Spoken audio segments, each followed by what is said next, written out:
नहीं है कि हमारे भोले भाले आदिवासी समाज पे आप अत्याचार करें। बहुत हमने से लिया है। आज इतिहास काम नहीं होगा जो आज हम कर जाएंगे, लेकिन फिर भी हम बड़े शालीनता के साथ में यहाँ कड़कती धूप में बैठे हैं और आपको फिर से हम एक बार अवगत कराना चाहते हैं, क्योंकि जिस सामान्य प्रशासन के तहत आपने 304A में जो कार्रवाई करी है वो सरासर गलत है। हमारी रूढ़िगत ग्राम सभा की आपने अवहेलना की है, क्योंकि आपने हमारे लोगों को बुलाना था और आपने ये बताना था कि भाई हमारे जो रूढ़िगत ग्राम सभा का एक व्यक्ति है जो शराब माफिया के खिलाफ अपनी आवाज खड़ी कर रहा था, उसको गाड़ी से कुचल के उसकी हत्या कर दी है। और भाई एक मिनट, उसके बाद में सामान्य प्रशासन के यहाँ के जो टीआई है उसने 304A में कंप्लेंट करी है। अरे आपको भी तो कम से कम शर्म आना चाहिए कि जो हत्या का मुकदमा है और यहाँ जो आपने हमारी रूढ़िगत ग्राम सभा की अवहेलना की है, इस पे आप पे देशद्रोह का केस बनेगा महोदय जी। इसलिए आपने हमारे आने से पहले उसका यहाँ से ट्रांसफर कर दिया है। ऐसे करते रहोगे क्या? यही आपकी न्याय व्यवस्था है क्या? और ऐसी न्याय व्यवस्था हमको नहीं चाहिए। आपकी जितनी भी जो दुकान है, चाहे एडिशनल एसपी का कार्यालय हो, चाहे एसडीएम का कार्यालय है, चाहे कलेक्टर का कार्यालय हो, 5वीं अनुसूची के बाउंड्री बाहर बना लीजिए, क्योंकि आपकी व्यवस्था हमको नहीं चाहिए।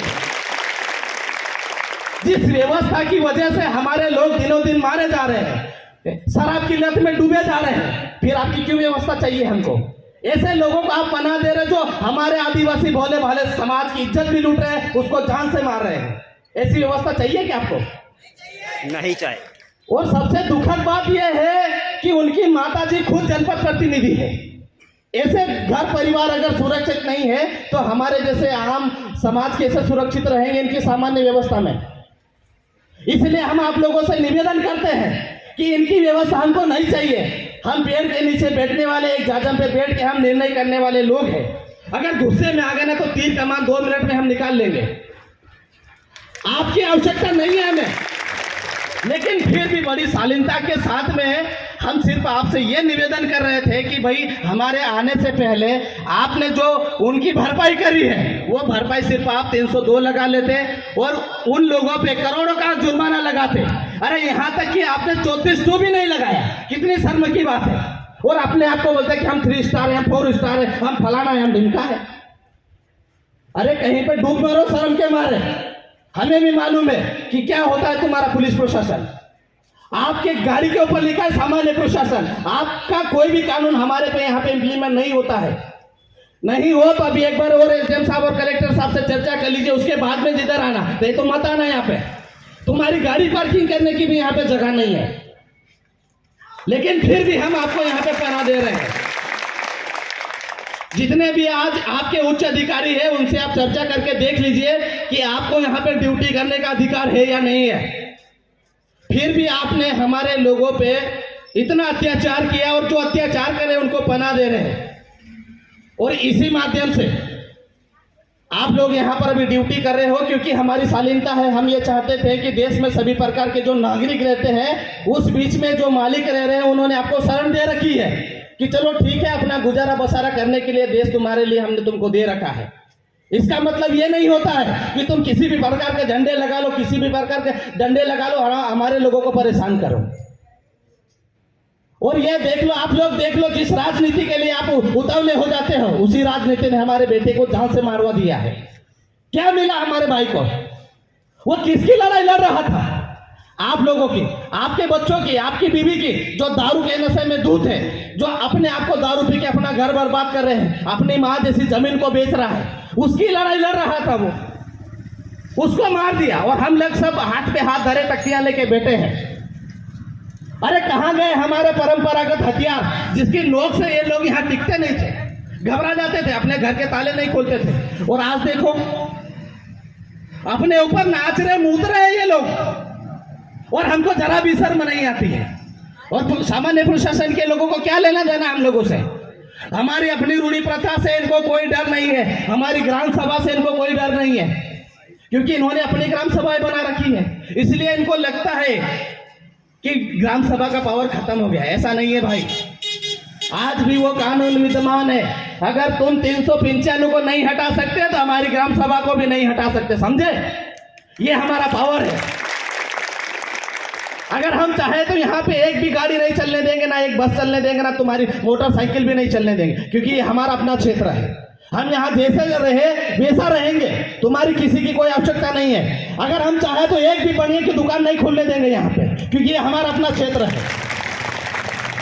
कानून तुम किसी भी प्रकार का बना लो, लेकिन जो हमारा कानून है वो अलिखित कानून है, जिसको दुनिया की कोई ताकत हटा नहीं सकती। तुम जजमेंट नहीं पढ़ते होंगे शायद सुप्रीम कोर्ट के, हम यहाँ के मूल मालिक है, इस देश के मूल मालिक है, सिंधु घाटी सभ्यता के अंतिम वारिस है। और इसका मतलब यह भी नहीं हुआ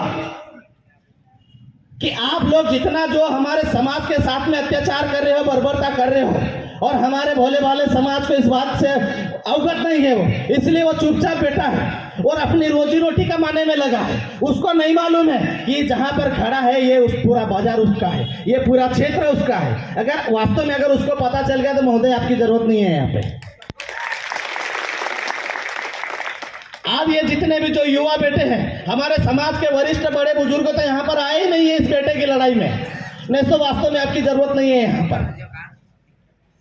और यहाँ के जितने भी जो सामान्य प्रशासन के जो लोग हैं, जो नॉन ट्राइबल जो लोग हैं, उन भाई लोगों से भी हम निवेदन करना चाहते हैं कि आप अपनी अपनी डफली तो हमारे क्षेत्र में बजा रहे हो, इसका मतलब ये नहीं है कि आपका अपना राज्य यहाँ पर है।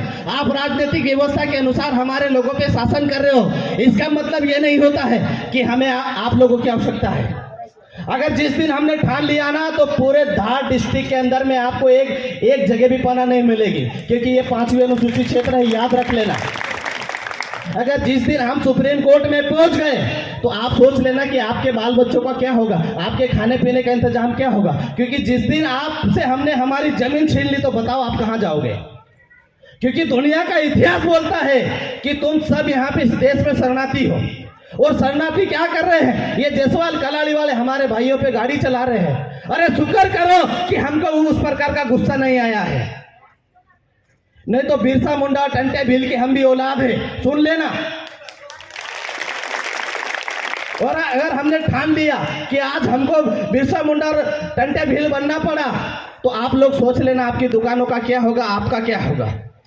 क्योंकि हम आज बाबा साहब के बलबूते पे बात कर रहे हैं आपसे, हम बड़ी शालीनता के सामने बात कर रहे हैं, क्योंकि हमारे 47 विधायक के 6 सांसद है, उनसे हमें उम्मीद नहीं है, उनसे हमें उम्मीद नहीं है, क्योंकि हमारी बहन भी जिला प्रतिनिधि या जनपद प्रतिनिधि सदस्य, जब उनका बेटा सुरक्षित नहीं है और उनके बेटे को जब मारा जा सकता है, तो आप सोच लीजिए, आपका खून खोलना चाहिए कि ये जो सामान्य प्रशासन के लोग हैं कितना अत्याचार कर रहे हैं हमारे ऊपर, हम बेरोजगारी युवाओं पे, जो अपने समाज के लिए काम करते हैं, दिन रात मेहनत करते हैं।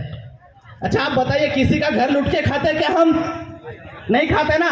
और ये लोग जितने भी दुकान वाले बैठे सब अपना घर लूट के खा रहे हैं, हमारी जमीन पे छीन कर अपना गुजारा बसारा कर रहे हैं। किसी के पास यहाँ पे एविडेंस नहीं है। इनको जो सरकारी पट्टे मिले हैं ना, ये 1959 में मिले होंगे, इनसे पहले इनके पास भी कुछ नहीं है। लेकिन हमसे पूछेंगे तो हम इनको सब जवाब देंगे कि हमारे पास क्या है। तो बताइए कि इनको यहाँ रहने का अधिकार है क्या? लेकिन शांति बना के कौन बैठा है? हम बैठे शांति बना के।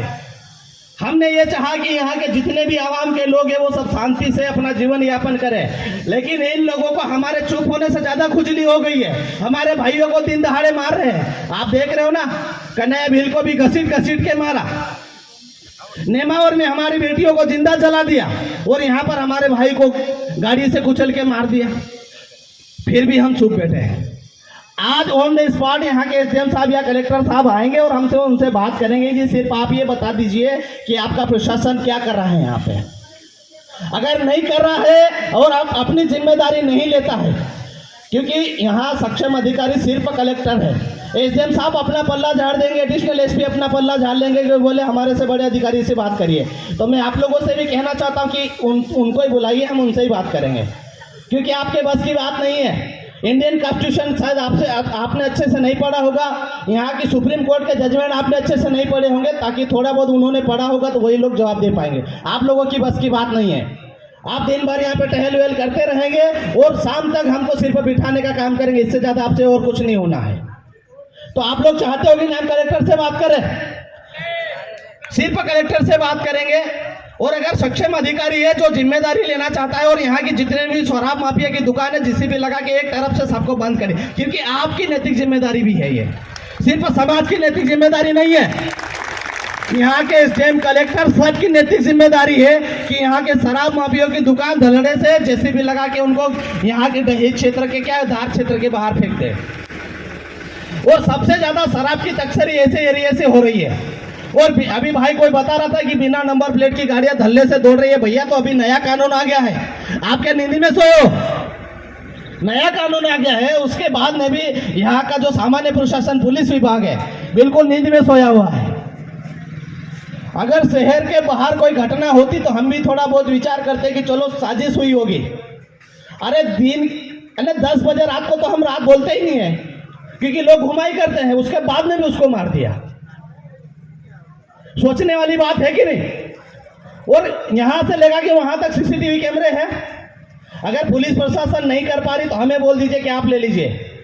इनका क्या, इनका बाप को भी देना पड़ेगा, क्योंकि ये क्षेत्र हमारा है, लोग हमारे हैं। हमारे सामान्य प्रशासन के भाई अगर नहीं मदद करेंगे तो दुकान धंधे नहीं चलेंगे, सोच लेना। और ये कोई चेतावनी नहीं है, हम आपको प्यार मोहब्बत और बड़े इत्मीनान से हम बता रहे हैं आपको, आपकी दुकान धंधे सिर्फ इन आदिवासी भाइयों के भोलेपन से ही चल रहे हैं।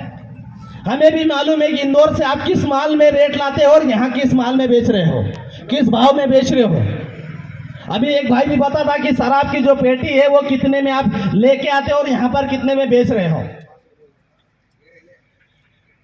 भैया प्रमोशन लेने के लिए दही कुक्षी में आप ट्रांसफर मत करवाइए कि 2-4 भोले भाले आदिवासियों को जेल में ठूस देंगे और हमारे कंधे पे सितारे बढ़ जाएंगे। अब वो समय दूर हो गया है। चाहे सरकार यहाँ पर किसी की भी बने, लेकिन शासन आदिवासी का ही होगा, ये अब हमने ठान लिया है। क्योंकि बिरसा मुंडा ने कहा था कि मोड़ा माटे मोड़ो राज, चाहिए कि नहीं, हमारे गांव में हमारा राज होना चाहिए कि नहीं होना चाहिए। अब इनकी सुनेंगे क्या हम, क्योंकि इनके प्रशासन में जब हमारी बहन बेटी सुरक्षित नहीं है, हमारे लोग सुरक्षित नहीं है, ये दारू हमारे क्षेत्र में बांट रहे हैं, पुलिस उनके ही माध्यम से दारू बांट रही है, नहीं तो क्या मजा ले दारू बांटने वाले की कि वो हमारे क्षेत्र में दारू बांट दे, है क्या। और हमारे भोले भाले भाई जिनको दारू से जो सख्त नफरत है वो दारू के खिलाफ खड़े हो गए तो उनको गाड़ी चला के मार दिया और कार्रवाई करते हैं वो 304A में सामान्य एक्सीडेंट, मतलब ऐसा एक्सीडेंट जिसके बारे में किसी को मालूम ही नहीं है।